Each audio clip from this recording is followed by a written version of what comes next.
வணக்கம்.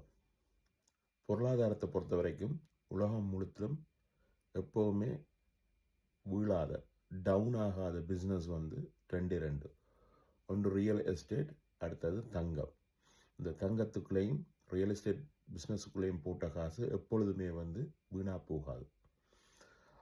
அதுவும் பிரித்தானியா பொறுத்த வரைக்கும் இந்த ரியல் எஸ்டேட் பிஸ்னஸ்ன்றது, ப்ராப்பர்ட்டி பிஸ்னஸ்ன்றது, அது சொல்லி அது அவ்வளோ ஈஸியாக அதை கணிக்க முடியும். அந்த அளவுக்கு இந்த ப்ராப்பர்ட்டி பிஸ்னஸ் கொட்டி கட்டி பறக்கிறது எல்லா காலங்கள்லையும். அதனால் வீடுகளுக்குள்ளே காசை போடுறதுன்றது தங்கத்தை விட ஒரு படி மேலே என்று சொல்லலாம். ஆனால் சமீப காலமாக வந்து பிரித்தானியாவில் வீடு வேண்டுற எண்ணிக்கை சடுதியாக விழுந்தோண்டே வருது.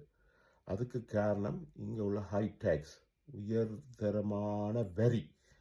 இப்போ இந்த சந்தர்ப்பத்தை பயன்படுத்தி துபாய் வந்து ஒரு வேலை செய்து கொண்டிருக்கு. துபாய் அரசாங்கம் வந்து ஒரு வேலை செய்து கொண்டிருக்குன்னு சொன்னால் அவர் 2 இடத்தை டார்கெட் பண்ணியிருக்கார். ஒன்று வந்து பிரிட்டன், யூகே, அடுத்தது வந்து இந்தியா. அதாவது துபாயில் வந்து நீங்கள் வேண்ட ப்ராப்பர்ட்டிக்கு வந்து 0% டேக்ஸ். அதை விட அங்கே வந்து செட்டில் ஆகிற பட்சத்தில் ஒரு குறிப்பிட்ட அமௌண்ட்டை வந்து அங்கே முதலீடு செய்கிற பட்சத்தில் மருத்துவம், பிள்ளைகளுக்கான படிப்பு, இப்படியான விஷயங்கள் பல டிஸ்கவுண்ட், அதாவது தள்ளுபடி செய்து கொண்டு வருகிறோம்.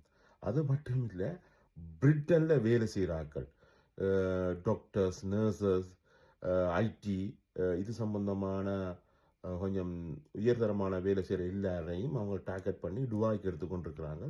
கணக்க டாக்டர்ஸ் இப்போ துபாய்க்கு போயிட்டாங்க, நர்சஸும் போயிட்டாங்க.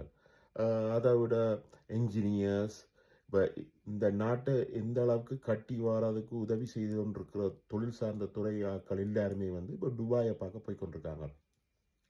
துபாயில் பில் பண்ணுற ஃப்ளைட்ஸ்கள் எல்லாமே வந்து இங்கே கம்பேர் பண்ணி தான் நாங்கள் சேல்ஸை சொல்கிறாங்க.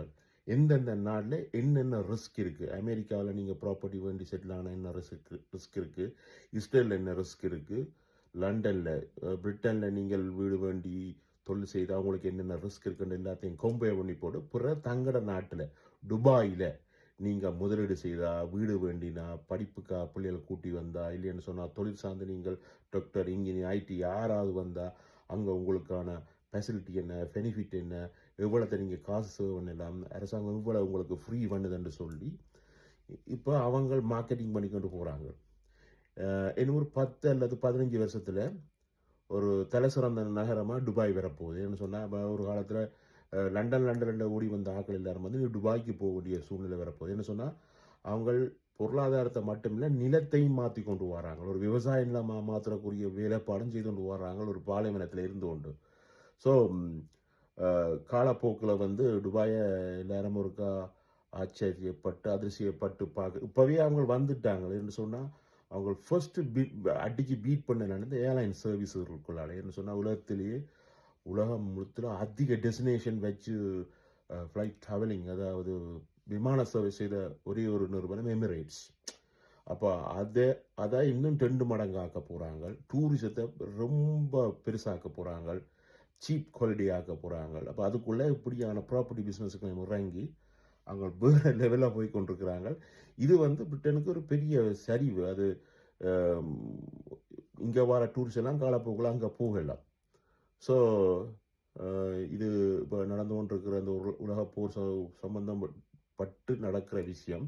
இது இன்னும் எந்த அளவுக்கு வீழ்ச்சியாக போக முடியும். இது மட்டும் இல்லை, பிரிட்டனுக்கு வந்த நிறைய ஸ்டூடெண்ட்ஸ் எல்லாம் திரும்பி போயிட்டோம், ஸ்கில் ஒர்க்கர்ஸ் எல்லாம் திரும்பி விரும்பினோம். என்ன சொன்னால், இங்கே உள்ள டேக்ஸ் எல்லாம் பே பண்ண முடியலை, வரிச்சுமை, அதை விட பொருளாதார சுமை, சாதாரண வாழ்க்கையை வாழ்கிற ஆட்கள் எஃபோர்ட் பண்ண முடியாது இருக்குது. தாங்களே பாதுகாத்து கொள்ற, தாங்களே என்ன சொல்கிற வாழ்வதற்கு போதாத பேர் இருக்குது.